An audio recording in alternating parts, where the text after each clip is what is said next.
অসমৰ হাজাৰ হাজাৰ লোকে কঁপাব দিল্লী। দিল্লী কঁপাবলৈ সাজু হৈছে হাজাৰ হাজাৰ লোক। অসম চৰকাৰৰ বিৰুদ্ধে গৰজি উঠিব হাজাৰ হাজাৰ লোকে। আৰু মাত্ৰ কেইটামান ঘণ্টাৰ পিছত দিল্লী কঁপাই তুলিব আমছুৱে। আমছুৰ প্ৰতিবাদত কঁপি উঠিব দিল্লীৰ যন্তৰ মন্তৰ। ইতিমধ্যে দিল্লী গৈ উপস্থিত হৈছে আমছুৰ শ শ নেতাকৰ্মী। এতিয়া দিল্লীৰ হোটেলে হোটেলে দেখা গৈছে কেৱল আমছুৰ নেতাকৰ্মী।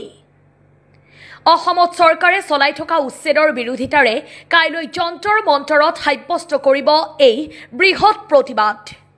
আৰু 17 জুলাইত ভাৰতৰ প্ৰতিখন ৰাজ্যৰ শক্তিশালী সংগঠনবোৰৰ সৈতে আয়োজন কৰিব বিশাল ছেমিনাৰ। শিশু অধিকাৰ, ছাত্ৰ ছাত্ৰীৰ অধিকাৰ, অন্ন বস্ত্ৰ বাসস্থানৰ অধিকাৰ আদি বিভিন্ন মৌলিক অধিকাৰ প্ৰাপ্তি সংগ্ৰামখনত অংশগ্ৰহণ কৰিবলৈ ইতিমধ্যেই অসমৰ প্ৰতিখন জিলাৰ পৰা কেইবা শতাধিক আমছু নেতাকৰ্মী বৰ্তমান দিল্লীত উপস্থিত হৈছে। অসমখনত যি ধৰণে উচ্ছেদৰ নামত অমানৱীয়ভাৱে সংখ্যালঘু লোকসকলক অৰ্থাৎ মুছলমান লোকসকলক টাৰ্গেট কৰা হৈ আছে আৰু বিগত দিনত হঠাৎ পুষ্পেকৰ নামত যি ধৰণে হাৰাশাস্তি কৰা হৈছে, এই ধৰণৰ হাৰাশাস্তি আৰু টাৰ্গেট কৰি পেলাই নিৰ্বাচনৰ বৈতৰণি পাৰ হ'বলৈ অমানৱীয়ভাৱে অসাংবিধানিকভাৱে অন্ন বস্ত্ৰ বাসস্থানৰ মৌলিক যি অধিকাৰ আছে, এই অধিকাৰৰ পৰা প্ৰকৃত ভাৰতীয় মুছলমান লোকসকলক বিজেপি হিমন্ত বিশ্ব শৰ্মা চৰকাৰে যি ধৰণে হাৰাশাস্তি কৰিবলৈ আৰম্ভ কৰিলে আৰু অসমখনত এই মুছলমান লোকসকলক জীৱ জন্তুৰ দৰে থাকিবলগীয়া পৰিৱেশৰ সৃষ্টি কৰিছে। আৰু উচ্ছেদৰ পিছত এই লোকসকল প্ৰখৰ ৰ'দত বৰষুণত দিন অতিবাহিত কৰিবলগীয়া হৈ আছে। অমানৱীয় অত্যাচাৰ, অসহ্যকৰ পৰিৱেশ, সাংবিধানিক সন্মানীয় পদবীত অধিষ্ঠিত হৈ এই ধৰণে জঘন্যভাৱে সংখ্যালঘু লোকসকলক যি হাৰাশাস্তি কৰি আছে, ইতিমধ্যে অবিৰতভাৱে আমছু কেন্দ্ৰীয় সমিতিয়ে প্ৰতিবাদী কাৰ্যসূচী হাতত লৈছে। আৰু সেই মৰ্মেই সেই অংশস্বৰূপ ইতিমধ্যে আমি অসমৰ প্ৰতিখন জিলা সমিতিৰ আমছুৰ কৰ্মকৰ্তাসকল দিল্লীত আহি উপস্থিত হৈছোঁ।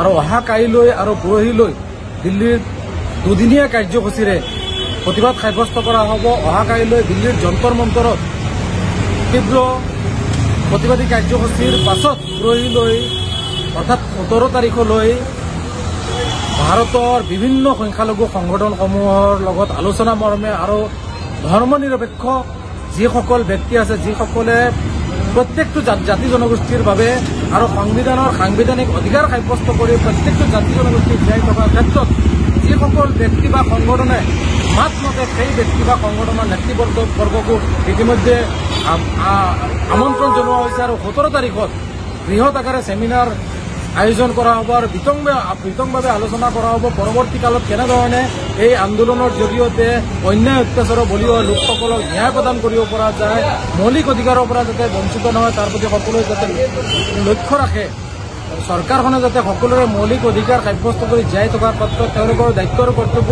সুচাৰুৰূপে যাতে পালন কৰে তাৰ প্ৰতি লক্ষ্য ৰাখি অবিৰতভাৱে প্ৰতিবাদ তীব্ৰতৰ কৰা হ'ব।